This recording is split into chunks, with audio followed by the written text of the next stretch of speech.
Lorsque 4 avocats d'affaires encerclèrent physiquement et bousculèrent une médiatrice noire lors d'un litige commercial à enjeux élevés au centre-ville de Chicago, ils n'auraient jamais imaginé que leur carrière serait détruite par ce qui allait suivre. Ce qui se produisit au cours des 48 heures suivantes ne mit pas seulement fin à leur pratique juridique, cela mit à jour un schéma d'intimidation qui avait réduit au silence des professionnels pendant des années. Vanessa Reynolds était médiatrice dans les litiges d'entreprise depuis plus d'une décennie, se forgeant une réputation comme l'une des neutres les plus respectées de l'Illinois. Mais personne ne savait qu'elle avait pris l'habitude d'enregistrer chaque session après avoir subi une discrimination subtile au début de sa carrière. Ce qui commença comme de l'autoprotection allait devenir la clé pour faire tomber toute une culture de harcèlement juridique. L'affaire était censée être de routine, un litige contractuel entre deux grandes entreprises. Au lieu de cela, ce fut le moment où l'intimidation institutionnelle rencontra quelqu'un qui s'était tranquillement préparé à cette confrontation précise. Parce que parfois, la personne la plus dangereuse dans la pièce est celle qui a observé, enregistré et patiemment accumulé des preuves. La matinée du 15 octobre 2024 commença comme un mardi ordinaire pour Vanessa Reynolds. Elle arriva au prestigieux Millennium Tower, au centre-ville de Chicago, ses talons claquant avec assurance sur le sol en marbre du hall. La médiatrice de 42 ans se tenait avec l'autorité discrète qui avait fait d'elle l'une des neutres les plus recherchées dans le monde des affaires américain. Vanessa s'était forgé sa réputation à la dure. Après avoir obtenu son diplôme avec mention très bien de la Northwestern Law School, elle avait passé 15 ans dans le contentieux avant de passer à la médiation. Son taux de réussite était extraordinaire, plus de 90% de ses affaires étaient réglées à l'amiable, épargnant souvent des millions aux entreprises en bataille judiciaire prolongée. Mais ce qui la rendait vraiment exceptionnelle, ce n'était pas seulement son acuité juridique. C'était sa capacité à lire les gens, à percer les postures et à aller au cœur de ce qui importait vraiment. L'affaire du jour impliquait Techflow Industries, une entreprise de logiciels en croissance rapide, et Megacorp Solutions, un conglomérat figurant aux fortunes 5 cents. Le litige portait sur un accord de licence d'une valeur de 50 millions de dollars, exactement le genre de guerre d'entreprise à enjeux élevés qui était devenu la spécialité de Vanessa. Alors qu'elle montait dans l'ascenseur, se dirigeant vers le 45e étage, Vanessa effectua son rituel habituel d'avant-médiation. Elle vérifia son téléphone une dernière fois, s'assurant qu'il était entièrement chargé. Ce qui semblait être une simple habitude était en réalité quelque chose de bien plus stratégique. Des années auparavant, après avoir subi un sabotage subtil mais persistant dans des environnements juridiques dominés par les hommes, Vanessa avait commencé à enregistrer ses sessions, non pas à des fins malveillantes, mais pour sa protection, pour s'assurer que ses paroles, ses décisions et son autorité ne pouvaient pas être déformées plus tard. Les portes de l'ascenseur s'ouvrirent pour révéler l'opulente salle de conférence où la médiation du jour allait avoir lieu. Des fenêtres du sol au plafond offraient une vue imprenable sur le lac Michigan, tandis que le mobilier en acajou riche et les verres à eau en cristal témoignaient des sommes importantes en jeu. Vanessa arriva 30 minutes en avance, comme toujours, pour s'installer et préparer son esprit à la partie d'échecs psychologiques à venir. Elle arrangea ses documents méthodiquement, des bloc-notes juridiques, des stylos, des copies des documents pertinents, et son téléphone, positionné discrètement mais stratégiquement pour capturer l'audio. L'appareil semblait assez inoffensif, juste un autre appareil technologique dans une pièce remplie d'ordinateurs portables et de tablettes. Mais ce qu'il ne savait pas, c'est que ce téléphone discret allait bientôt devenir la pièce à conviction la plus importante dans une affaire qui allait secouer la communauté juridique. Les premiers participants commencèrent à arriver. Mason Washington, PDG de Techflow Industries, entra avec son énergie nerveuse habituelle. L'entrepreneur de 38 ans avait transformé son entreprise, partie d'un garage, en une entité de 200 millions de dollars. Mais le litige du jour menaçait tout ce pour quoi il avait travaillé. Son équipe juridique était composée de 2 avocats d'un cabinet de taille moyenne, compétents, professionnels et clairement intimidés par la partie adverse qu'ils allaient affronter. Mais ce qu'ils ne savaient pas, c'est que quelque chose de bien plus dangereux que l'intimidation juridique était sur le point de se produire. L'atmosphère dans la salle de conférence changea radicalement. Les portes de l'ascenseur s'ouvrirent pour révéler Logan Beaumont, l'avocat principal de Whitman Kessler & Associates, l'un des cabinets d'avocats les plus prestigieux et impitoyables de Chicago. Logan entra comme s'il possédait le bâtiment, ce qui, compte tenu de l'influence de son cabinet, était presque le cas. À 45 ans, Logan incarnait la quintessence de la vieille puissance juridique. Son costume sur mesure coûtait plus que le salaire mensuel de la plupart des gens. Sa bague de la faculté de droit de Harvard attrapait la lumière juste comme il fallait, et son sourire confiant suggérait qu'il n'avait jamais perdu une affaire qu'il tenait à gagner. Derrière lui le suivait son équipe, Parker Spencer, Preston Maxwell et Lance Stone, 3 jeunes avocats qui traitaient Logan comme un général et les parties adverses comme des ennemis à écraser. « Madame Reynolds », dit Logan, tendant la main avec un charme étudié. « J'ai entendu des choses impressionnantes sur votre travail, même si je dois dire que cette affaire semble plutôt simple. Techflow a clairement rompu son contrat, et nous sommes ici pour nous assurer que Megacorp obtienne une compensation appropriée. » Vanessa lui serra fermement la main, notant la subtile condescendance dans son ton. « Monsieur Beaumont, j'ai examiné les documents de manière approfondie. Je pense que vous constaterez que cette affaire présente plus de complexité qu'il n'y paraît initialement. » Le sourire de Logan faiblit légèrement. Dans son monde, les médiateurs devaient être reconnaissants de sa présence, déférants à son expertise. Le fait que cette femme noire, semblait suggérer qu'il n'avait pas fait son travail préparatoire le mettait déjà à cran. Parker Spencer, désireux d'impressionner son patron, intervint. « Avec tout le respect que je vous dois, Madame Reynolds, notre client a une documentation claire de la rupture de contrat de Techflow.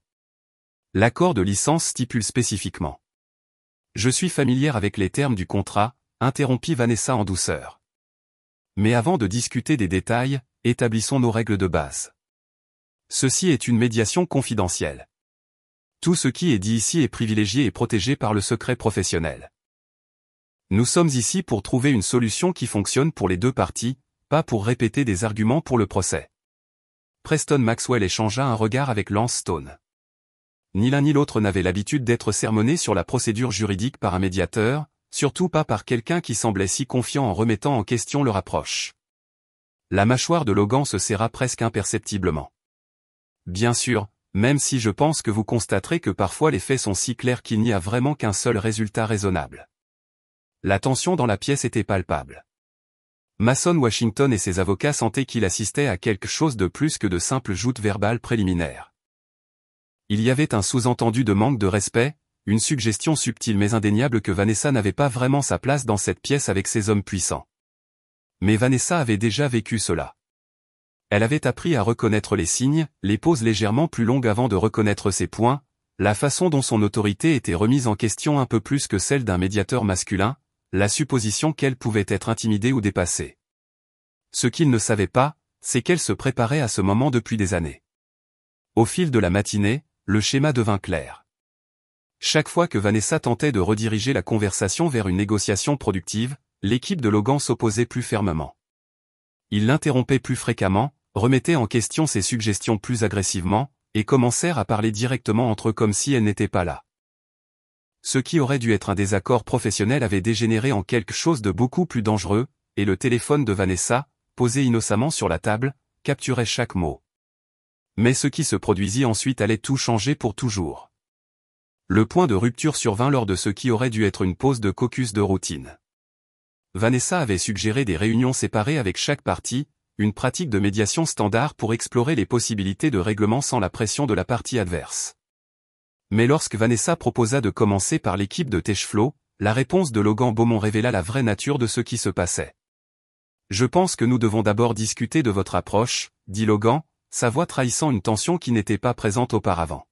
« Mes clients paient des honoraires substantiels pour cette médiation, et franchement, nous ne voyons pas le genre de progrès que nous attendions. » Vanessa resta calme, des années d'expérience lui ayant appris à ne jamais réagir émotionnellement aux tactiques de pression. « Monsieur Beaumont, nous n'en sommes qu'à 2 heures d'un litige commercial complexe. Le progrès prend du temps. » « Quand le temps c'est de l'argent, » interrompit Parker Spencer, enhardi par le ton agressif de son associé principal. « Et en ce moment, on a l'impression que nous sommes gérés plutôt que médiatisés. » Le mot « gérer » resta suspendu dans l'air comme une gifle. Dans les milieux juridiques, c'était un code, une manière de suggérer que quelqu'un outrepassait son autorité, essayant de contrôler des situations pour lesquelles il n'était pas qualifié. Dirigé vers une femme noire dans une pièce remplie d'avocats blancs, le sous-texte était indéniable. L'expression de Vanessa ne changea pas, mais quelque chose se modifia dans sa posture. Le téléphone sur la table continuait d'enregistrer, capturant non seulement les mots, mais le ton, l'intonation et l'hostilité croissante qui transformaient une médiation professionnelle en quelque chose de bien plus sombre. « Messieurs, je comprends vos préoccupations concernant l'efficacité, » dit Vanessa d'une voix égale. « Mais la médiation exige de la patience et de la confiance dans le processus. si vous n'êtes pas à l'aise avec mon approche. Il ne s'agit pas de confort, coupa Preston Maxwell. Il s'agit de résultats. Megacorp n'est pas devenue une entreprise du Fortune 500 en acceptant des retards et des excuses. Lance Stone, le plus jeune du groupe, sentit son moment pour impressionner. Peut-être avons-nous besoin de quelqu'un ayant plus d'expérience dans les litiges commerciaux à enjeux élevés. L'insulte était soigneusement élaborée, remettant en question son expérience tout en évitant de mentionner explicitement la race ou le genre, mais tout le monde dans la pièce comprenait le message. Cette avocate brillante et accomplie, avec plus d'une décennie d'expérience en médiation, se voyait dire qu'elle n'était pas qualifiée pour le poste. Mason Washington s'agita inconfortablement sur sa chaise. Ses propres avocats semblaient consternés, mais incertains de la manière de réagir. Il assistait à quelque chose qui allait bien au-delà du plaidoyer juridique normal, mais ils étaient également dépassés par l'un des cabinets les plus puissants de la ville. Vanessa se leva lentement, ses mouvements délibérés et contrôlés. « Monsieur Beaumont, je pense que nous devons faire une pause et nous remettre à plat. Ce niveau d'hostilité envers le médiateur est contre-productif et non professionnel. » Les yeux de Logan lancèrent un éclair dangereux. Dans son monde, il n'était jamais défié aussi directement, surtout pas par quelqu'un qu'il considérait clairement comme inférieur à sa position. « Madame Reynolds, je pense que vous interprétez mal la situation. Nous défendons simplement les intérêts de nos clients en attaquant la partie neutre. » La voix de Vanessa resta calme, mais il y avait de l'acier sous la surface sereine. « Ce n'est pas du plaidoyer, messieurs. C'est de l'intimidation. » Le mot « intimidation » sembla déclencher quelque chose chez Logan. Il se leva également, son avantage de taille évident alors qu'il regardait Vanessa de haut. « Je pense que vous devez être très prudente avec les accusations que vous portez. » Parker, Preston et Lance se levèrent également de leurs chaises. Que ce soit planifié ou instinctif, l'effet fut immédiat et indéniable. 4 grands hommes étaient maintenant debout tandis que Vanessa restait positionnée près du mur, effectivement encerclée. L'atmosphère dans la pièce était passée d'une tension professionnelle à quelque chose de véritablement menaçant. L'équipe de Mason Washington regardait avec horreur, reconnaissant qu'il assistait à quelque chose qui allait bien au-delà des litiges juridiques normaux. Mais ce qu'aucun d'eux ne savait, c'est que Vanessa s'était préparée à ce moment précis depuis des années. Chaque affront subtil, chaque commentaire dénigrant, chaque instance où son autorité avait été remise en question avait mené à cette confrontation. Et contrairement aux fois précédentes où elle avait dû absorber le manque de respect et aller de l'avant, cette fois elle avait des preuves. Son téléphone continuait d'enregistrer tandis que les 4 avocats resserraient les rangs autour d'elle, leur langage corporel criant la domination et l'intimidation. Mais au lieu de reculer, Vanessa tint bon, son esprit calculant déjà comment ce moment se déroulerait lors des audiences disciplinaires, des poursuites civiles et des conséquences professionnelles que ces hommes ne pouvaient pas encore imaginer. Parce que parfois, la personne la plus dangereuse dans la pièce est celle qui a attendu patiemment que les autres révèlent leur vraie nature. Ce qui se produisit ensuite serait décortiqué dans les cours d'éthique juridique pendant des années. Alors que les 4 avocats formaient un demi-cercle autour de Vanessa, leur intention était claire, utiliser la présence physique et l'intimidation pour la contraindre à la conformité. C'était une tactique qui avait probablement fonctionné d'innombrables fois auparavant avec d'autres femmes, d'autres minorités, d'autres professionnels qui n'avaient pas le pouvoir ou la préparation pour riposter. Logan s'approcha, maintenant à moins de 60 cm de Vanessa. Sa voix baissa à ce qu'il pensait probablement être un murmure menaçant, mais l'acoustique de la salle de conférence et la capacité d'enregistrement de son téléphone capturèrent chaque mot. « Madame Reynolds, je pense que vous avez oublié qui paie cette médiation. Les honoraires juridiques de Megacorp financent plus de médiation dans cette ville que vous ne pourriez en gérer en une vie. Peut-être devriez-vous considérer si c'est le combat pour lequel vous voulez mourir. » Parker Spencer se déplaça vers le côté gauche de Vanessa. « Nous ne demandons pas grand-chose. Juste que vous reconnaissiez que cette affaire a des mérites évidents et que vous nous aidiez à parvenir à un règlement raisonnable. » Preston Maxwell se rapprocha par la droite. Parfois, les médiateurs expérimentés savent quand guider les parties vers la conclusion inévitable. Lance Stone, le plus jeune, mais peut-être le plus désireux de faire ses preuves, compléta le cercle en se plaçant derrière Vanessa. Nous sommes tous des professionnels ici. Agissons comme tels. L'ironie était sidérante. 4 hommes coinçant physiquement une femme tout en exigeant qu'elle agisse de manière professionnelle. Mais ce qu'ils avaient mal calculé, c'était la réaction de Vanessa. Au lieu de se recroqueviller ou de capituler, elle se tint plus droite, sa voix portant clairement à travers la pièce jusqu'à Mason Washington et ses avocats, assis en silence stupéfait. Messieurs, vous devez reculer immédiatement. Ce comportement est inapproprié et, franchement, passible de poursuite. Le rire de Logan fut dur et méprisant.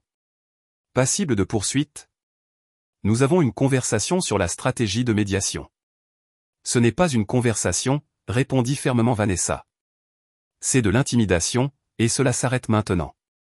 C'est alors que Logan prit la décision qui allait détruire sa carrière. Au lieu de reculer, il s'approcha encore, à peine 30 cm du visage de Vanessa. Je pense que vous êtes dramatique. Nous sommes tous des avocats ici. Nous pouvons gérer une discussion énergique. Vanessa se tourna pour marcher vers la porte, mais Preston Maxwell se déplaça pour lui bloquer le passage. Où allez-vous? Nous n'avons pas fini de parler. Oui, nous avons fini, dit Vanessa, essayant de le contourner. C'est alors que le contact physique commença. Preston ne la poussa pas exactement, mais il posa sa main sur son épaule et exerça une pression, suffisante pour stopper son mouvement, suffisante pour affirmer sa domination physique, suffisante pour franchir la ligne de l'intimidation verbale à la contrainte physique. Ne nous quittez pas, dit Lance Stone, se rapprochant de son dos. Parker Spencer tendit la main et lui saisit l'autre bras. Nous devons terminer cette conversation. Pendant peut-être 30 secondes, les 4 avocats immobilisèrent physiquement Vanessa Reynolds dans cette salle de conférence. Ils l'encerclèrent, la touchèrent sans permission et utilisèrent leur taille et leur nombre pour l'empêcher de partir. Dans leur esprit, ils agissaient probablement avec force dans leur plaidoyer. En réalité, ils commettaient une agression. Mais voici ce qu'ils ne savaient pas, le téléphone de Vanessa n'enregistrait pas seulement l'audio. L'appareil avait été stratégiquement positionné pour capturer également la vidéo, et sa caméra haute définition documentait chaque instant de leur tactique d'intimidation.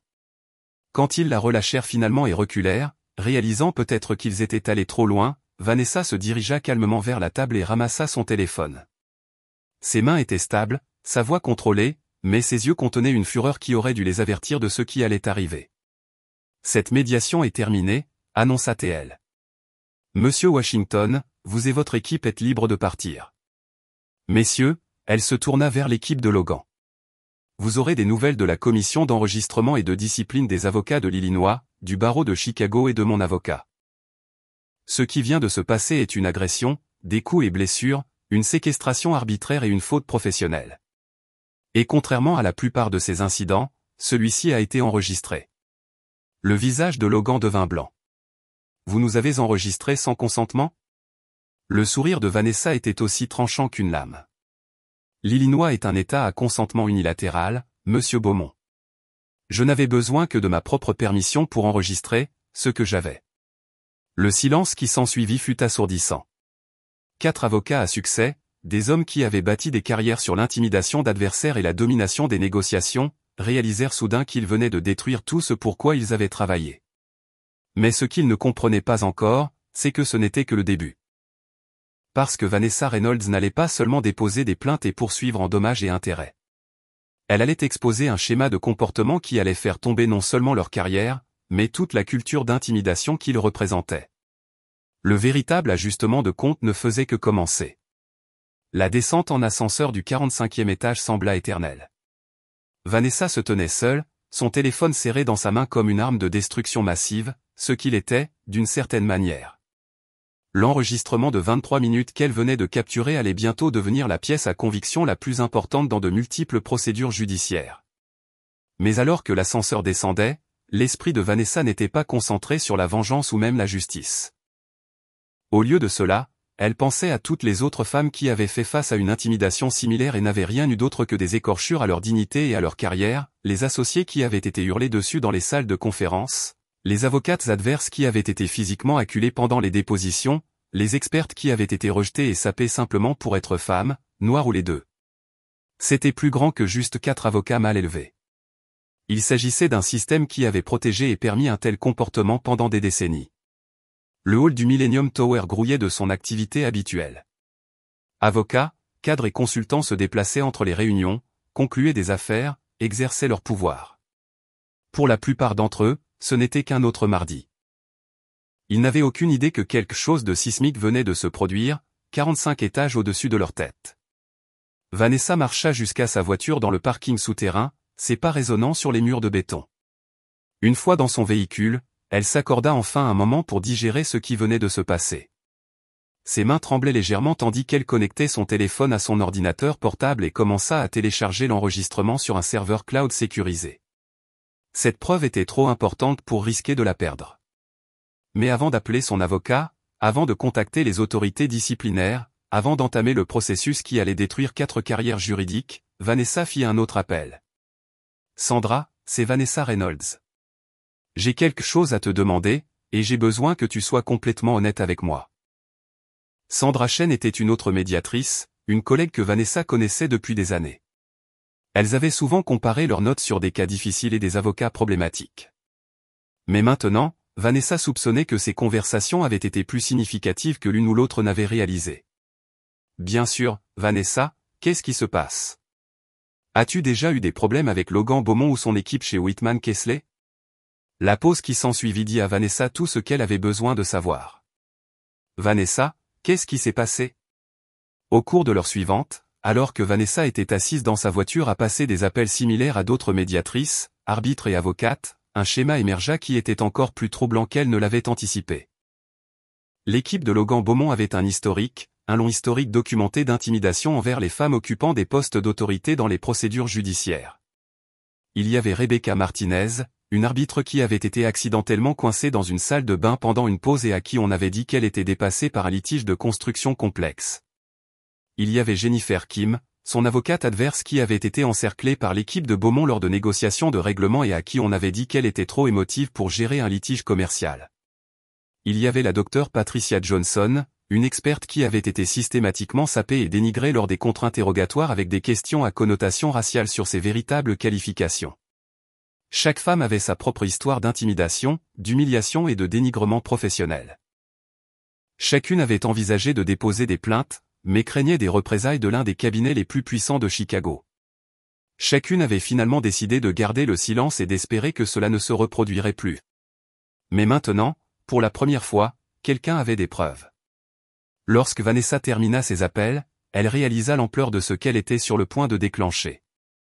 Il ne s'agissait pas seulement de 4 hommes qui avaient perdu leur sang-froid lors d'une médiation. Il s'agissait d'un schéma systématique de discrimination et d'intimidation qui opérait en toute impunité depuis des années. Son téléphone sonna. L'identifiant de l'appelant affichait Marcus Thompson, son avocat et ami de longue date. Marcus, Dieu merci. J'ai besoin de te voir immédiatement et d'amener ton équipe de contentieux. Nous sommes sur le point de déposer la plus grande affaire de faute professionnelle que cette ville ait connue depuis des décennies. Vanessa, qu'est-ce qui s'est passé? Tu as l'air. J'ai l'air de quelqu'un qui vient de surprendre 4 avocats éminents en train de commettre des voies de fait et coups sur vidéo. À quelle vitesse peux-tu arriver à ton bureau? Je suis en train d'entrer. Vanessa, ça va? Je vais parfaitement bien, Marcus. Mais Logan Beaumont et son équipe chez Whitman Kesley, leurs carrières viennent de se terminer, et ils ne le savent même pas encore. Ce qu'ils ne réalisaient pas, c'est que cela allait devenir l'histoire qui changerait tout. Parce que parfois, l'arme la plus puissante n'est ni l'argent, ni les relations, ni l'intimidation. Parfois, c'est simplement la vérité, correctement documentée et stratégiquement déployée. Le cabinet d'avocats de Marcus Thompson occupait 3 étages d'un entrepôt rénové dans le quartier de River North à Chicago. Contrairement à l'opulence de marbre et d'acajou des cabinets d'entreprise traditionnels, Marcus avait délibérément choisi un espace qui ressemblait plus à une start-up technologique qu'à une puissance juridique. Mais ce que l'atmosphère décontractée masquait, c'est que Thompson et Associés étaient devenus l'un des cabinets de litige en matière de droit civique les plus redoutés du Midwest. Lorsque Vanessa arriva, elle constata que Marcus avait déjà réuni son équipe principale. Sarah Williams, l'avocate principale du cabinet spécialisé dans la discrimination à l'emploi, David Park, leur expert en responsabilité professionnelle et éthique juridique, et la docteure Amanda Foster, une spécialiste en technologie forensique capable d'authentifier les preuves numériques de manière à ce qu'elles résistent aux contre-interrogatoires les plus agressifs. « Montrez-nous ce que vous avez », dit Marcus sans préambule. Il avait bâti sa réputation en acceptant des affaires que d'autres cabinets considéraient comme impossibles à gagner, des batailles de David contre Goliath contre la discrimination institutionnelle qui l'avait rendu riche et ses adversaires très nerveux. Vanessa connecta son téléphone au système audio de la salle de conférence. Avant de jouer ceci, vous devez comprendre le contexte. Ce ne sont pas juste 4 avocats qui passent une mauvaise journée. C'est un schéma de comportement qui dure depuis des années. Elle s'était méticuleusement préparée pour ce moment. Sa présentation comprenait non seulement l'enregistrement de ce matin-là, mais aussi la documentation des appels téléphoniques qu'elle avait passés ensuite, des notes de 12 femmes différentes décrivant des rencontres similaires avec l'équipe de Logan Beaumont. Des dates, des lieux, des témoins et des schémas de comportement qui brossaient un tableau d'intimidation systématique. « Jésus-Christ », murmura Sarah après avoir entendu les premières minutes de l'enregistrement.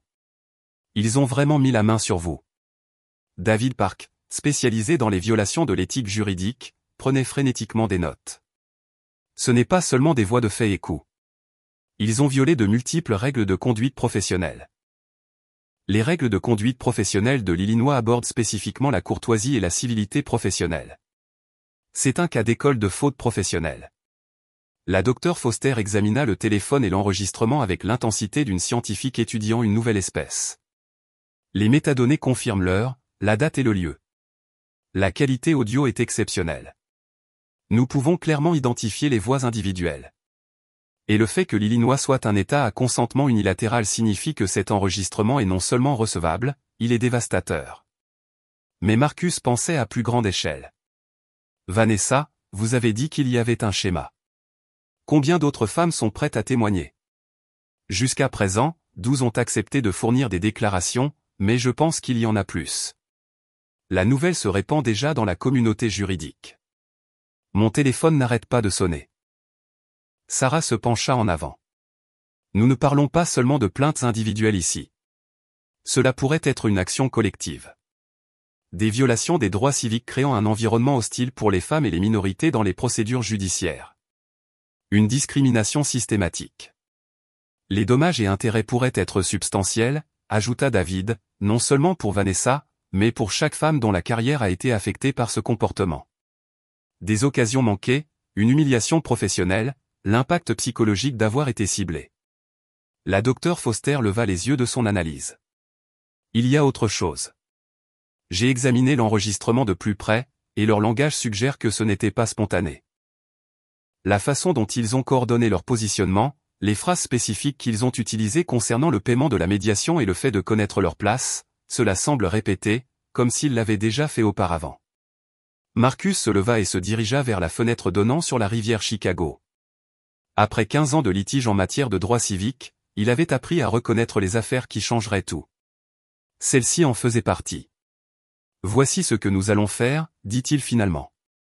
Nous déposons immédiatement aujourd'hui, sur plusieurs fronts simultanément, des plaintes pénales pour voie de fait et coups, des plaintes de conduite professionnelle auprès de la Commission d'enregistrement et de discipline des avocats de l'Illinois, une action fédérale pour violation des droits civiques en vertu de la section 1983, et nous rendons cela public. Public? Demanda Vanessa, êtes-vous sûr?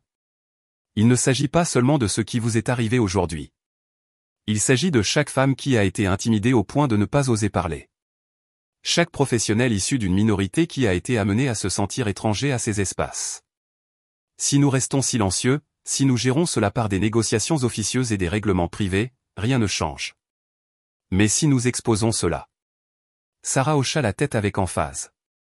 Si nous exposons cela, cela envoie un message à chaque cabinet de cette ville que ce comportement a des conséquences.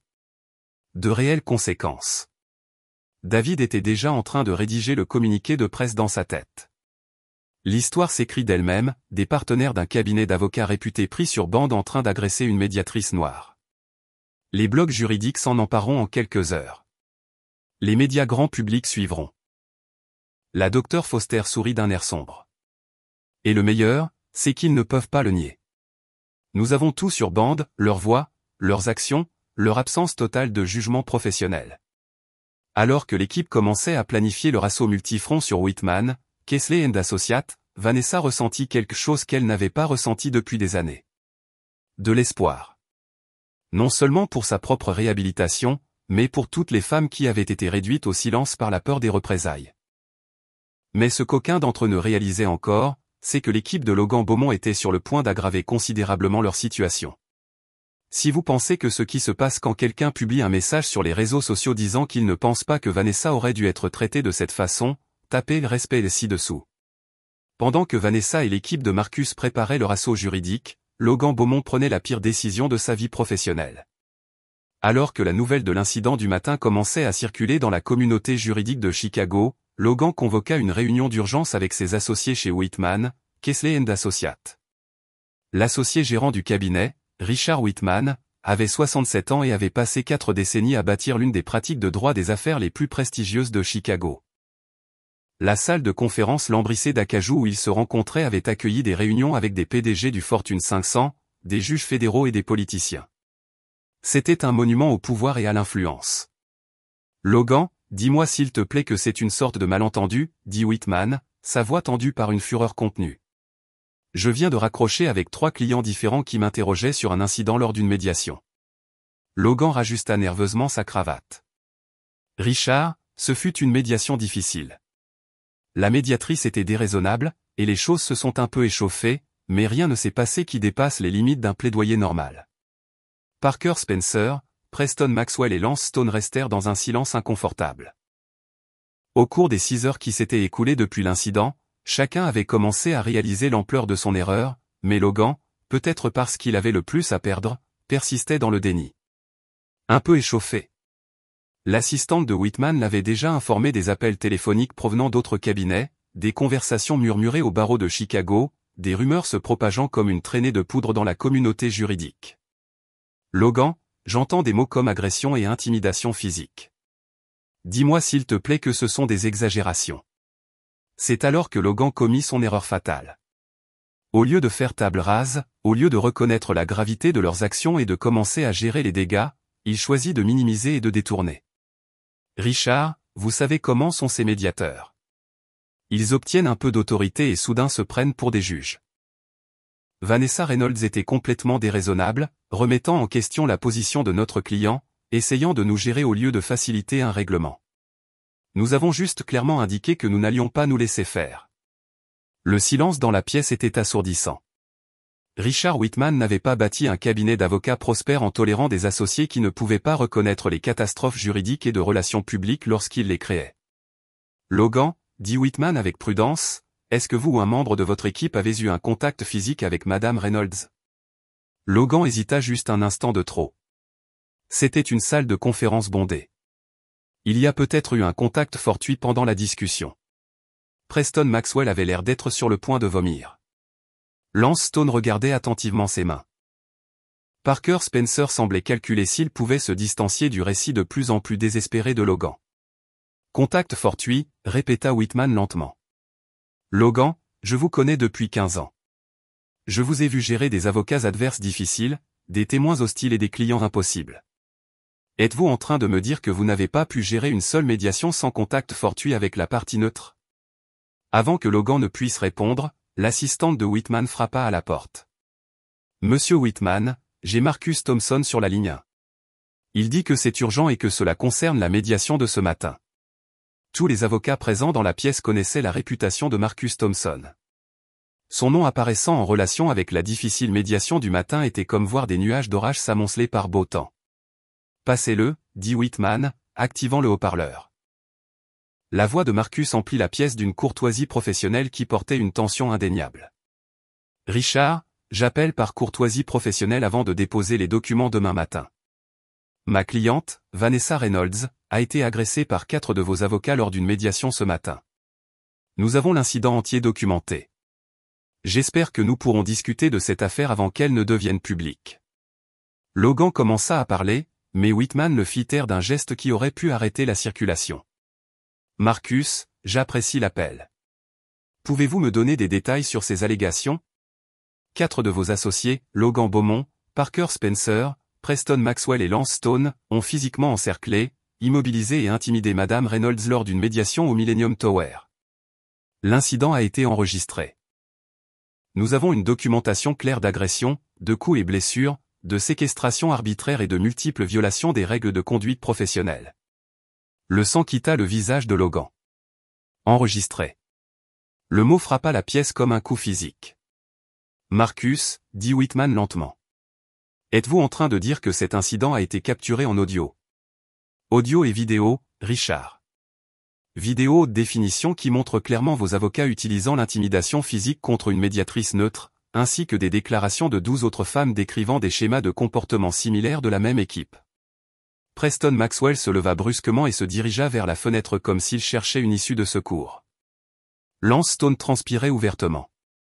Parker Spencer avait commencé à taper frénétiquement sur son téléphone, probablement pour envoyer un SMS à son propre avocat. Mais Logan, sentant peut-être que sa carrière était déjà terminée, choisit de se battre jusqu'au bout.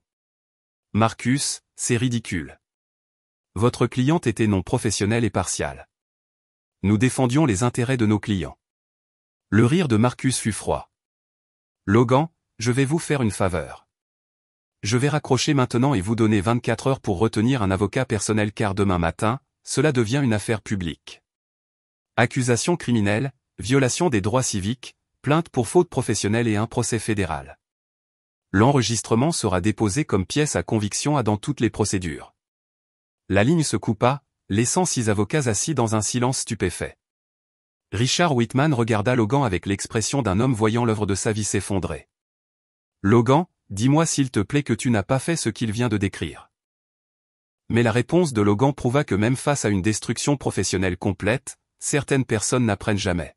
« Richard, elle ne fait que jouer la carte raciale. C'est de l'extorsion, pure et simple. » Ce fut le moment où Richard Whitman réalisa que son cabinet était sur le point de devenir le sujet du plus grand scandale juridique que Chicago ait connu depuis des années. Et ce fut le moment où Logan Beaumont scella son destin au-delà de toute possibilité de rédemption, car certains mots, une fois prononcés, ne peuvent jamais être repris. Ce soir-là, le tremblement de terre avait commencé. L'équipe de Marcus Thompson avait travaillé pendant le dîner, préparant un assaut juridique complet qui attaquerait sous tous les angles possibles. Mais leur arme la plus dévastatrice n'était pas leur mémoire juridique ou leurs experts témoins. C'étaient les propres mots enregistrés de Logan Beaumont. La docteure Amanda Foster avait passé des heures à analyser l'enregistrement de 23 minutes, isolant les moments clés et préparant des pièces à conviction qu'il serait impossible de nier ou d'expliquer.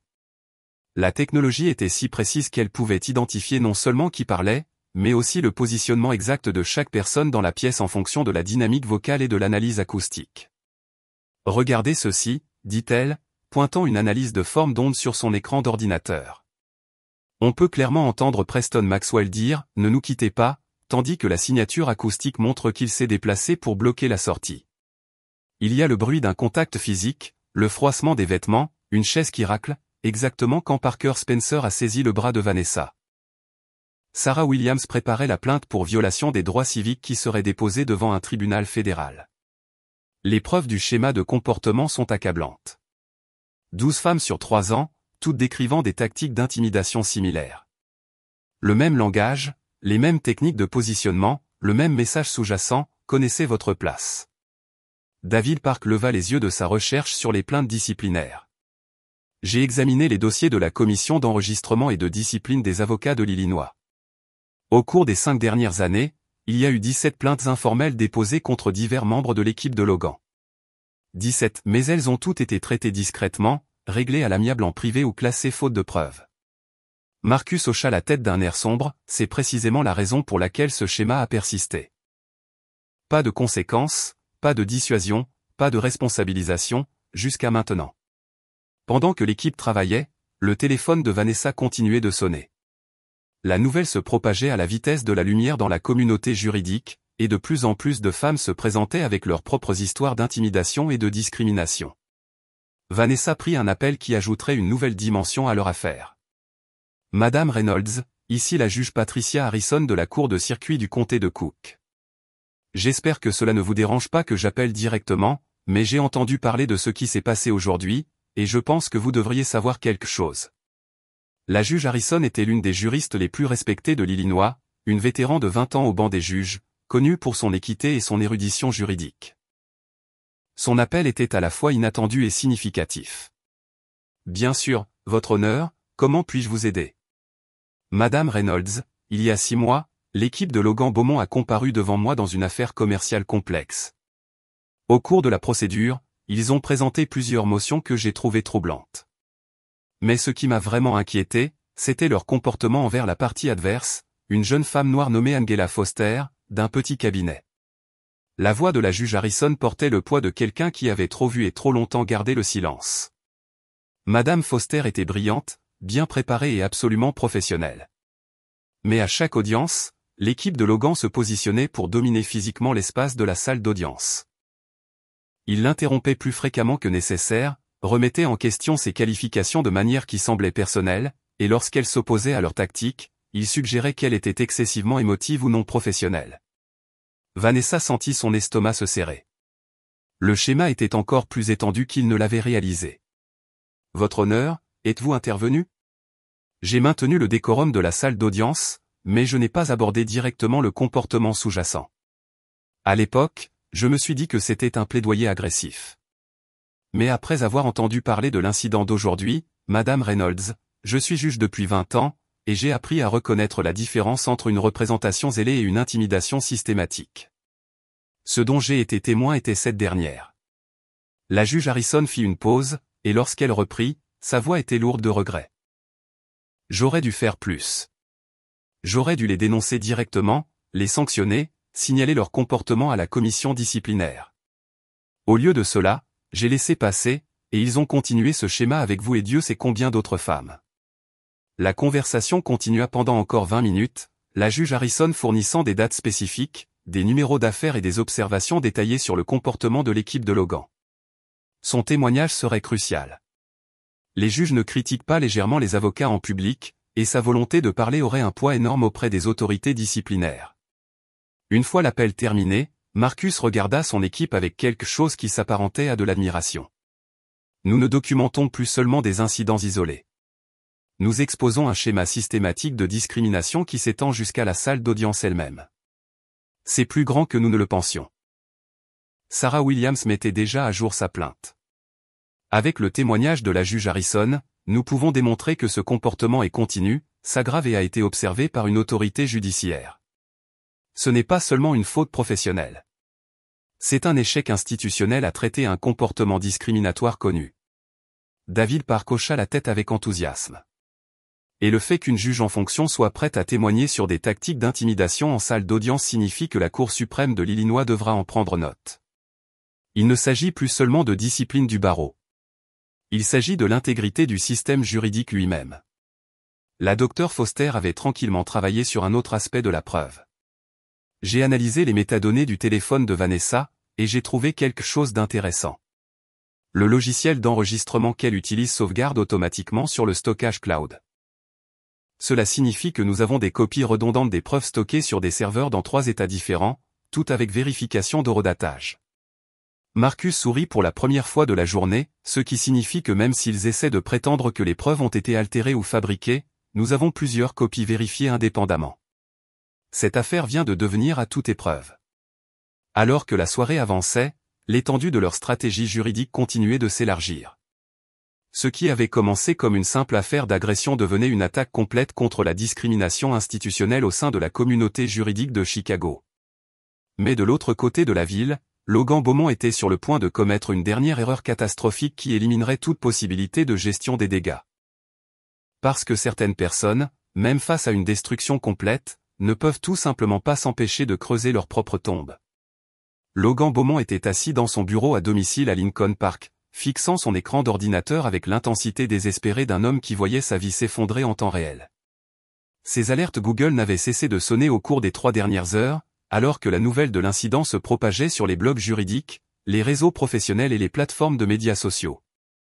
Le prestigieux bureau à domicile, avec ses livres de droit reliés en cuir et ses récompenses de diverses associations du barreau, ressemblait à un musée d'une carrière qui devenait rapidement de l'histoire ancienne. L'épouse de Logan, Catherine, s'était retirée à l'étage après avoir jeté un coup d'œil à son visage lorsqu'il était rentré. Leurs 2 enfants adolescents avaient été bannis dans leur chambre, sentant la crise adulte se dérouler en bas. Le premier instinct de Logan fut de minimiser les dégâts, mais son approche révéla la même arrogance et la même insensibilité qui l'avaient mené à cette situation. Au lieu d'embaucher un expert en communication de crise ou de garder le silence pendant que son avocat développait une stratégie, Logan décida de prendre les choses en main. Il commença par des appels téléphoniques à ses clients, essayant de devancer l'histoire avec sa propre version des faits. Mais chaque conversation aggravait les choses. « Jim, c'est Logan. Je voulais vous contacter avant que vous n'entendiez des rumeurs sur la médiation d'aujourd'hui. Non, Jim, ce n'était pas une agression. C'était un désaccord professionnel qui a été exagéré. La médiatrice était déraisonnable et, franchement, non professionnelle. Nous avons peut-être été un peu trop insistants dans notre plaidoyer, mais rien d'inapproprié ne s'est produit. Mais Jim Morrison, PDG de l'un des plus gros clients de Logan, avait déjà reçu 3 appels téléphoniques concernant l'incident. Logan, je vais vous arrêter là. Le bureau de Marcus Thompson m'a appelé il y a 1 heure. Ils ont dit qu'ils avaient des preuves vidéo de vous et de votre équipe immobilisant physiquement une médiatrice noire. Dites-moi s'il vous plaît que ce n'est pas vrai. La pause de Logan fut trop longue et trop révélatrice. Jim, vous savez comment ces avocats des droits civiques opèrent. Ils prennent un plaidoyer normal et le transforment en quelque chose de sinistre. Il s'agit d'argent, purement et simplement. Logan, avez-vous ou non mis la main sur cette femme? C'était une salle de conférence bondée, Jim. Il y a peut-être eu un contact fortuit lors d'une discussion animée, mais rien qui ne relève d'eux. Logan, arrêtez de parler tout de suite. N'appelez plus de clients. Ne parlez plus à d'autres avocats. Et pour l'amour de Dieu, ne parlez pas aux médias. Vous devez engager un avocat pénaliste immédiatement. La ligne se coupa, laissant Logan fixer son téléphone avec incrédulité. Jim Morrison n'était pas seulement un client, mais un ami depuis plus de 8 ans. Son renvoi immédiat ressemblait à une trahison, ce qui ne fit qu'alimenter le sentiment croissant d'injustice de Logan. C'est alors que Logan prit la décision la plus désastreuse de la journée. Il décida de devancer l'histoire en publiant sur LinkedIn, la plateforme professionnelle de médias sociaux où des milliers d'avocats de Chicago verraient son message. La publication, qu'il prétendrait plus tard avoir été rédigée sous un stress extrême, disait « Je tiens à aborder les rumeurs qui circulent sur la médiation d'aujourd'hui. En tant qu'avocat, nous avons le devoir de défendre avec zèle les intérêts de nos clients. Lorsque les médiateurs outrepassent leur autorité et tentent de manipuler les procédures, nous avons l'obligation de faire valoir fermement les intérêts de nos clients. Ce qui s'est passé aujourd'hui était un plaidoyer agressif dans un litige commercial à enjeux élevés. Les tentatives de caractériser un plaidoyer juridique normal comme une agression ou une discrimination ne sont rien de plus que des tactiques de litige opportunistes conçues pour obtenir des règlements par la pression publique plutôt que par le mérite juridique. Je soutiens le professionnalisme de mon équipe et me défendrai vigoureusement contre toute allégation frivole. La publication fut mise en ligne. Elle reçut son premier commentaire de Sarah Williams, du cabinet de Marcus Thompson. Monsieur Beaumont, cette publication sera versée au débat dans toutes les procédures. Merci pour la documentation supplémentaire de votre état d'esprit et de votre manque de remords. La publication avait été capturée et partagée sur de multiples plateformes juridiques. Les commentaires affluaient d'avocats de tout le pays, la grande majorité exprimant choc et dégoût face à la réponse insensible de Logan. A-t-il vraiment persisté dans l'agression d'un médiateur? J'ai pratiqué le droit pendant 30 ans et je n'ai jamais rien vu d'aussi suicidaire professionnellement. Le manque de conscience de soi est stupéfiant. Il admet en gros tout en affirmant que c'était justifié. Quelqu'un devrait transmettre cela à la commission disciplinaire. C'est une conscience de culpabilité en temps réel. Mais le commentaire qui se révélerait le plus dommageable vint de la docteure Patricia Johnson, l'experte qui avait été intimidée par l'équipe de Logan 6 mois plus tôt. Elle écrivit « Monsieur Beaumont, j'étais l'expert témoin que vous et votre équipe avez encerclé et rejeté comme non qualifié malgré mon doctorat en ingénierie et 20 ans d'expérience dans l'industrie. Votre plaidoyer agressif incluait le fait de remettre en question si j'avais réellement obtenu mes diplômes et de suggérer que j'avais été embauché comme experte en diversité plutôt que pour mes connaissances techniques. L'incident d'aujourd'hui avec Madame Reynolds n'est pas isolé. Il fait partie d'un schéma de discrimination que vous semblez croire non seulement acceptable, mais professionnellement requis. Je suis reconnaissante que quelqu'un ait enfin eu le courage et les preuves de révéler votre comportement. Le commentaire de la Dr Johnson reçut plus de 200 likes en 1 heure et fut partagé par des avocats éminents dans plusieurs États. Plus important encore, il fournit des preuves supplémentaires du schéma de comportement discriminatoire de Logan, avec des détails spécifiques qui corroborèrent l'affaire plus large que Marcus Thompson construisait. Logan, observant la destruction numérique de sa réputation professionnelle se dérouler en temps réel, prit une dernière décision désespérée. Il supprima la publication originale et tenta de la remplacer par un message plus contrit. Mais les captures d'écran de la publication originale avaient déjà été conservées par des dizaines d'avocats, et sa tentative de masquer ces traces ne fit que le faire paraître plus coupable et calculateur. Marcus Thompson, qui avait surveillé l'activité en ligne de Logan dans le cadre de sa recherche sur l'opposition, transmit des captures d'écran des 2 publications à son équipe avec un simple message « Il fait notre travail pour nous ». Cette affaire vient de devenir encore plus facile à gagner. À minuit, Logan Beaumont avait réussi à transformer un problème juridique sérieux mais potentiellement gérable en un scandale qui mettrait fin à sa carrière et serait étudié dans les cours d'éthique juridique pendant des décennies. Mais ce qu'il ne réalisait pas encore, c'est que les vraies conséquences ne faisaient que commencer.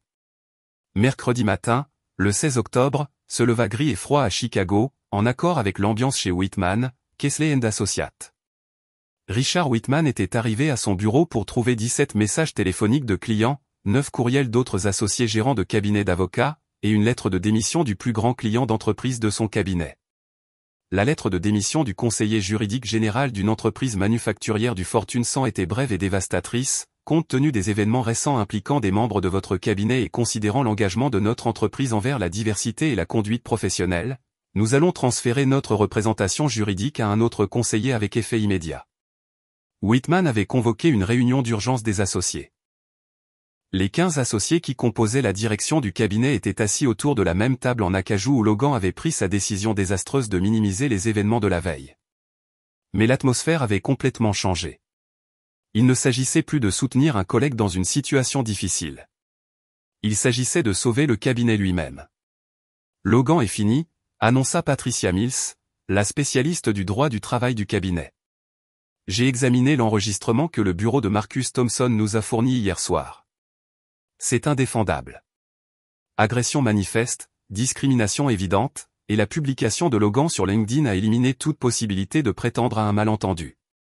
James Crawford, qui dirigeait le pôle de défense pénale en col blanc du cabinet, hocha la tête d'un air sombre. J'ai consulté des collègues de la défense pénale. Le bureau du procureur de l'État a reçu la plainte ce matin et devrait probablement déposer des accusations d'ici la fin de la journée. Agression, voies de fait et coups, séquestration arbitraire, avec des preuves vidéo. Ça ne va pas disparaître. Whitman regarda autour de la table les associés avec qui il avait travaillé pendant des décennies pour bâtir l'un des cabinets les plus prospères de Chicago. Où en sommes-nous financièrement? Le directeur général du cabinet, Robert Shen, ouvrit son ordinateur portable. 3 clients majeurs ont mis fin à leur représentation depuis hier soir. 2 autres sont en train de revoir leur relation avec nous. Notre assureur responsabilité civile professionnelle procède à un examen d'urgence de notre couverture, et j'ai eu des discussions préliminaires avec des chasseurs de tête.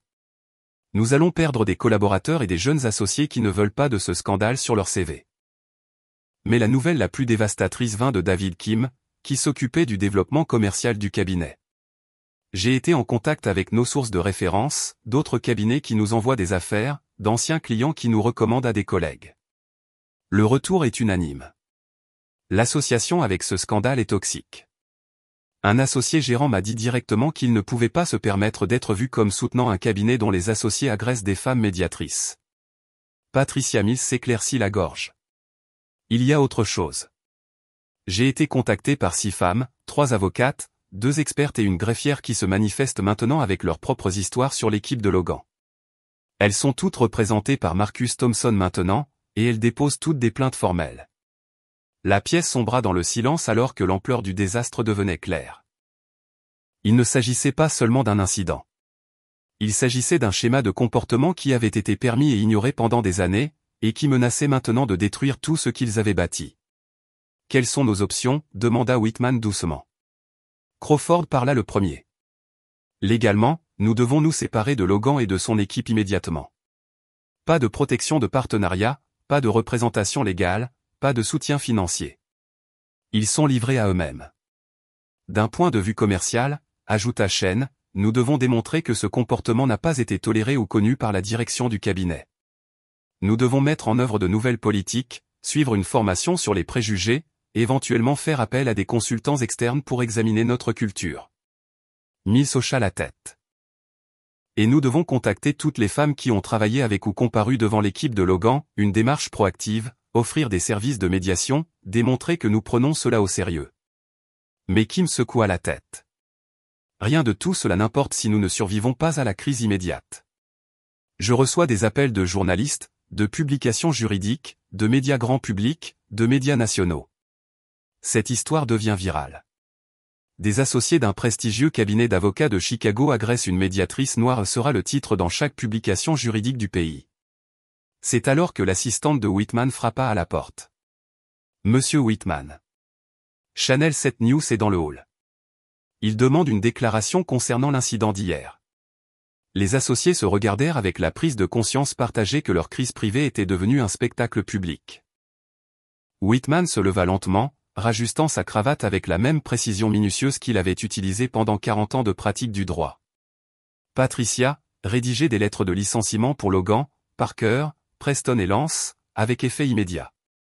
James, coordonnait avec leurs avocats personnels.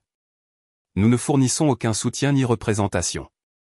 Robert, préparez une déclaration pour les médias reconnaissant l'incident et notre engagement à la reddition de comptes. Alors que les associés se dispersaient pour commencer le sombre travail de démanteler 4 carrières juridiques et de tenter de sauver leur cabinet, aucun d'eux ne remarqua Logan Beaumont debout dans le parking de l'autre côté de la rue, observant à travers des jumelles les journalistes installer leurs caméras devant le bâtiment. Il avait appelé son foyer professionnel pendant 15 ans. Logan avait passé la nuit dans sa voiture, craignant de rentrer chez lui et d'affronter sa famille, craignant de se présenter au bureau et d'affronter ses associés, craignant de répondre aux centaines d'appels et de mails qui avaient transformé son téléphone en instrument de torture. Mais ce qu'il était sur le point de faire ensuite allait assurer que sa disgrâce soit complète et irréversible. Car parfois, lorsqu'une personne a tout perdu, elle décide d'entraîner tout le monde avec elle. Logan Beaumont entra dans les bureaux du Chicago Tribune, portant un épais dossier et l'énergie désespérée d'un homme qui n'avait plus rien à perdre. Il avait passé la matinée à être licencié par son cabinet d'avocats, à être inculpé par le procureur du comté de Cook, et à être informé par la commission d'enregistrement et de discipline des avocats de l'Illinois que des procédures de suspension d'urgence étaient engagées. La journaliste qu'il avait appelée, Jennifer Walsh, couvrait les affaires juridiques pour le Tribune et avait bâti sa carrière en exposant la corruption et les fautes professionnelles dans les établissements juridiques et politiques de Chicago. Lorsque l'appel de Logan arriva, offrant une interview exclusive sur la vraie histoire derrière l'incident de médiation, elle avait libéré son emploi du temps de elle l'après-midi. Ce que Logan ne réalisa pas, c'est que Walsh enquêtait déjà sur des rumeurs concernant son comportement depuis des mois, suivant des pistes d'avocats qui avaient été témoins de ses tactiques d'intimidation mais avaient hésité à s'exprimer publiquement.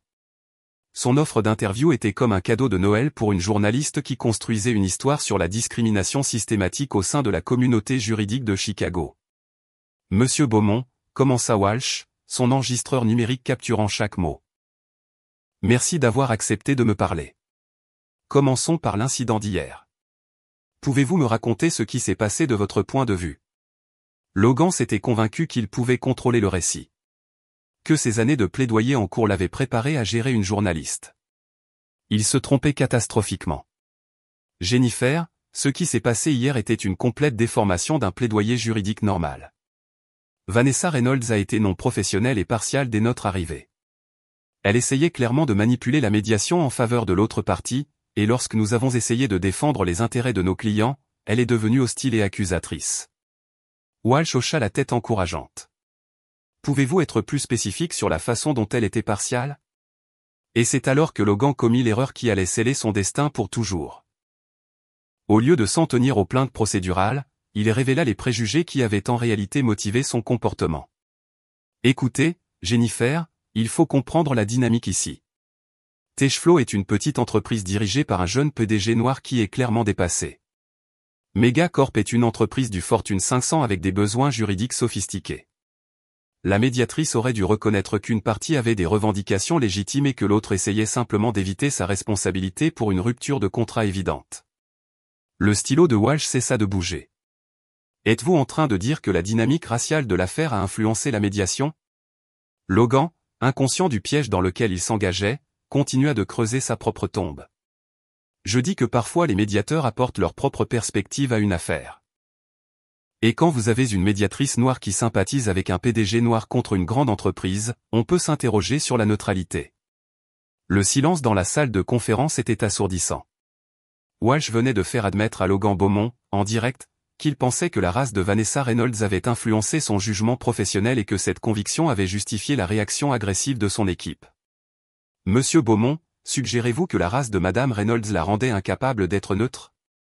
Logan, sentant peut-être qu'il était allé trop loin, essaya de faire marche arrière. Non, Non, bien sûr que non. Je dis juste que chacun apporte ses propres expériences à son travail, et parfois ces expériences peuvent créer un biais inconscient. Et vous pensiez que Madame Reynolds était inconsciemment biaisée en faveur de Techflow parce qu'elle et le PDG sont tous deux noirs. Regardez, ce n'est pas ce que j'ai dit. Vous déformez mes propos. Mais Walsh n'avait pas fini. Elle avait gardé ses questions les plus dévastatrices pour le moment où Logan se serait pleinement engagé dans son récit. Monsieur Beaumont, j'enquête sur le comportement de votre équipe depuis plusieurs mois. J'ai des déclarations de 14 femmes décrivant des incidents similaires d'intimidation et de discrimination. Pouvez-vous commenter le schéma de comportement qu'elles décrivent? Le visage de Logan devint blanc. Ce sont de fausses allégations d'avocats mécontents qui essaient de gagner de l'argent avec des poursuites frivoles. Walsh ouvrit son propre dossier, révélant des courriels imprimés, des plaintes documentées et des déclarations sous serment. La docteure Patricia Johnson dit que votre équipe a remis en question ses qualifications en tant qu'experte en lui demandant si elle avait obtenu son doctorat en ingénierie par la discrimination positive. L'avocate Rebecca Martinez dit que vous lui avez dit qu'elle était trop émotive pour gérer des litiges commerciaux complexes. La juge Patricia Harrison a fourni une déclaration concernant votre comportement dans sa salle d'audience. Toutes ces femmes mentent-elles? Logan fixa les documents, réalisant que son pire cauchemar se déroulait en temps réel.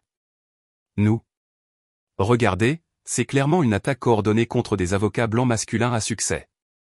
C'est de la discrimination inversée, et elle est orchestrée par Marcus Thompson pour générer de la publicité pour son cabinet. Avec ces mots, Logan Beaumont acheva son suicide professionnel. Il venait d'accuser 14 femmes, dont une juge en fonction, de mentir dans une conspiration coordonnée tout en formulant explicitement la question en termes raciaux et en se déclarant victime de discrimination inversée. Walsh poursuivit l'interview pendant encore 30 minutes, au cours desquelles Logan fit des déclarations de plus en plus désespérées et incendiaires. Il remit en question la compétence des professionnels des minorités, suggéra que les plaintes pour discrimination étaient généralement frivoles, et affirma que le politiquement correct était en train de détruire la profession juridique. Lorsque l'interview fut conclue, Walsh avait suffisamment de matériel pour un exposé en plusieurs parties qui serait publié pendant une semaine et repris par les médias nationaux. Mais plus important encore, elle avait obtenu de Logan Beaumont un aveu enregistré de son intention discriminatoire qui rendrait ses défenses pratiquement indéfendables.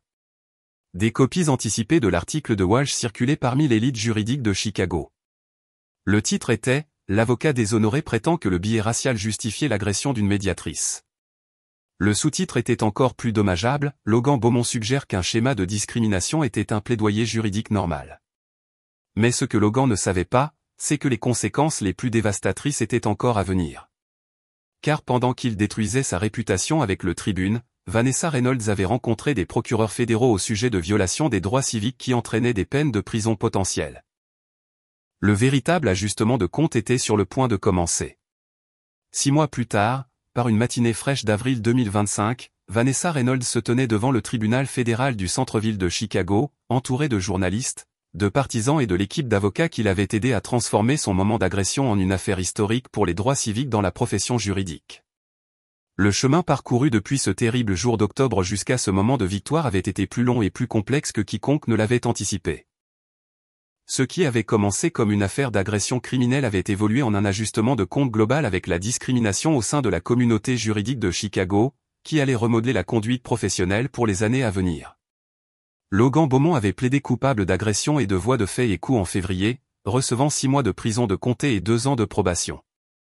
Sa licence d'avocat avait été révoquée définitivement par la Cour suprême de l'Illinois après une audience disciplinaire qui avait présenté le témoignage de 17 femmes décrivant des schémas similaires d'intimidation et de discrimination. Parker Spencer, Preston Maxwell et Lance Stone avaient reçu des peines pénales moindres, mais avaient fait face à leur propre destruction professionnelle. Spencer avait été suspendu de la pratique pendant 5 ans et travaillait comme responsable de la conformité pour une entreprise de dispositifs médicaux. Maxwell s'était relocalisé dans un autre État et tentait de reconstruire sa carrière dans la révision de documents. Stone avait complètement quitté le droit et gérait un restaurant familial dans la banlieue de Chicago. Whitman Kesley & Associates avait survécu, mais de justesse. Le cabinet avait payé 8,7 millions de dollars en règlement aux femmes qui s'étaient manifestées, mis en œuvre des politiques complètes de lutte contre la discrimination et subi une transformation culturelle supervisée par un tribunal, qui comprenait une formation obligatoire sur les préjugés, Une surveillance indépendante des affectations de dossiers et des audits réguliers du traitement des employés. Mais le changement le plus significatif avait été systémique.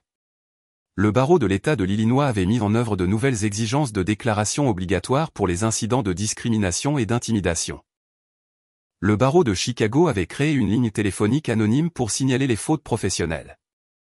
Et les facultés de droit à travers le pays avaient ajouté l'affaire de Vanessa à leur programme d'études sur la responsabilité professionnelle comme exemple de la rapidité avec laquelle les carrières pouvaient être détruites par un comportement discriminatoire. La signification de cette affaire, a déclaré la juge Patricia Harrison, qui avait pris sa retraite du banc pour devenir une défenseur à plein temps de la réforme judiciaire, n'est pas seulement que justice a été rendue dans ce cas particulier. C'est que nous avons enfin abordé la culture d'intimidation qui avait été autorisée à s'épanouir dans notre système juridique pendant bien trop longtemps. Marcus Thompson avait utilisé l'affaire pour créer la Chicago Legal Equity Foundation, une organisation à but non lucratif dédiée au soutien des avocats confrontés à la discrimination et au harcèlement dans leur vie professionnelle. La fondation, financée en partie par les règlements de l'affaire Beaumont, offrait une représentation juridique, des services de conseil et un soutien professionnel aux avocats des communautés sous-représentées. Le courage de Vanessa à enregistrer cet incident et sa décision de riposter plutôt que d'accepter un règlement discret a changé la conversation sur la conduite professionnelle d'une manière que nous sommes encore en train de découvrir, a déclaré Marcus lors de la conférence de presse devant le tribunal. Cette affaire a prouvé que la responsabilisation est possible, même en défiant les institutions les plus puissantes de notre profession. La docteure Patricia Johnson, l'experte qui avait été intimidée par l'équipe de Logan, était devenue une ardente défenseur des femmes dans les domaines STEM qui sont confrontées à la discrimination dans les procédures judiciaires. Son témoignage dans l'affaire Beaumont avait conduit à de nouvelles directives sur la manière dont les experts témoins devaient être traités pendant les dépositions et les témoignages au procès. Pendant trop longtemps, des avocats comme Logan Beaumont ont utilisé l'intimidation et la discrimination comme outil de plaidoyer, a déclaré la docteure Johnson. Ils remettaient en question nos qualifications, rejetaient notre expertise et nous faisaient sentir que nous n'avions pas notre place dans les milieux professionnels. L'affaire de Vanessa a envoyé un message clair, un tel comportement a des conséquences. Mais le témoignage le plus puissant est peut-être venu de Sandra Chen, la médiatrice, qui avait été parmi les premières à soutenir la décision de Vanessa de s'exprimer. Sandra avait documenté ses propres expériences de comportement discriminatoire et était devenue un leader dans la réforme des pratiques de médiation afin de mieux protéger les parties neutres de l'intimidation. Ce que Vanessa a fait n'était pas seulement une question de justice pour elle-même, a expliqué Sandra. Elle a créé un espace pour nous tout afin de dire la vérité sur des expériences que l'on nous avait dit de supporter en silence. La profession juridique est meilleure aujourd'hui parce qu'elle a refusé d'accepter que la discrimination soit le prix à payer pour faire des affaires. Alors que la conférence de presse se terminait, Vanessa réfléchit au coût personnel et à la transformation professionnelle qui avait résulté de ces 23 minutes dans une salle de conférence. Elle avait reçu des menaces de mort d'avocats qui considéraient son affaire comme une attaque contre le plaidoyer zélé. Elle avait enduré des mois de déposition, d'audience et d'examens médiatiques qui avaient transformé son traumatisme privé en spectacle public. Mais elle avait également reçu des centaines de lettres d'avocates, d'expertes, de médiatrices et de personnel judiciaire qui la remerciaient d'avoir enfin abordé un comportement qu'elles avaient vécu mais qu'elles se sentaient impuissantes à contester. Des étudiants en droit lui avaient écrit pour dire que son affaire les avait inspirés à embrasser des carrières dans le droit civil. Des associés principaux de grands cabinets l'avaient contacté pour discuter de la mise en œuvre de meilleures politiques de prévention de la discrimination. Le plus difficile, a déclaré Vanessa dans sa dernière interview, ce n'était pas l'agression elle-même ni même les batailles juridiques qui ont suivi. C'était de réaliser combien de femmes avaient subi un traitement similaire et avaient le sentiment de n'avoir aucun recours. Si cette affaire a accompli quoi que ce soit, j'espère que c'est que d'autres professionnels savent qu'ils n'ont pas à accepter l'intimidation et la discrimination comme des éléments normaux de leur carrière. 6 mois après que les derniers règlements eurent été conclus, Logan Beaumont fut libéré de la prison du comté et s'installa dans une petite ville rurale de l'Illinois où il travaillait dans la construction et évitait tout contact avec la profession juridique. Parker Spencer se vit refuser l'admission au barreau dans 3 États différents. Les tentatives de Preston Maxwell pour reconstruire sa carrière furent maintes fois contrecarrées lorsque des employeurs potentiels découvrirent son rôle dans l'affaire Beaumont. Lance Stone, le plus jeune membre de l'équipe, avait connu la transformation la plus spectaculaire. Après avoir perdu sa licence d'avocat, il s'était inscrit à l'école de travail social et effectué un stage auprès d'une organisation de prévention de la violence domestique. Dans de rares interviews, il décrivait l'incident comme « le moment où j'ai réalisé que j'étais devenu quelqu'un que je ne reconnaissais pas », et il attribuait sa condamnation pénale au fait de l'avoir forcé à confronter des préjugés qu'il n'avait pas reconnus. La salle de conférence du Millennium Tower, où l'agression a eu lieu, avait été rebaptisée salle de formation à la conduite professionnelle et était utilisée exclusivement pour des ateliers sur la prévention de la discrimination et la sensibilisation aux préjugés. Une petite plaque près de la porte indiquait, dédiée à garantir que tous les professionnels du droit soient traités avec dignité et respect. Mais l'héritage le plus pertinent était peut-être plus simple. Dans la communauté juridique de Chicago, l'expression « se souvenir de Vanessa Reynolds » était devenue un raccourci pour le principe selon lequel la conduite professionnelle importe, que la discrimination a des conséquences, et que même les institutions les plus puissantes peuvent être tenues responsables lorsque des individus ont le courage de réclamer justice. La profession juridique avait été contrainte de faire face à une vérité inconfortable, la culture d'intimidation et de discrimination tolérée pendant des décennies n'était pas seulement moralement répréhensible, mais professionnellement insoutenable dans une société diverse et en évolution. Et tout a commencé avec une femme qui a refusé d'accepter que l'agression et l'intimidation soient le prix de l'autorité professionnelle. Alors que Vanessa s'éloignait du palais de justice pour la dernière fois, elle emportait avec elle non seulement la satisfaction de la justice rendue, mais aussi la certitude que son courage avait créé un changement durable pour les innombrables femmes qui suivraient ses pas. Merci à tous ceux qui ont tapé, respect, et à tous ceux qui ont partagé leur localisation depuis le monde entier. Votre soutien mondial signifie beaucoup. Si ces histoires vous inspirent, veuillez vous abonner pour rejoindre notre communauté et nous aider à partager d'autres récits incroyables de courage et de justice. Jusqu'à la prochaine fois, continuez à croire au pouvoir de la vérité.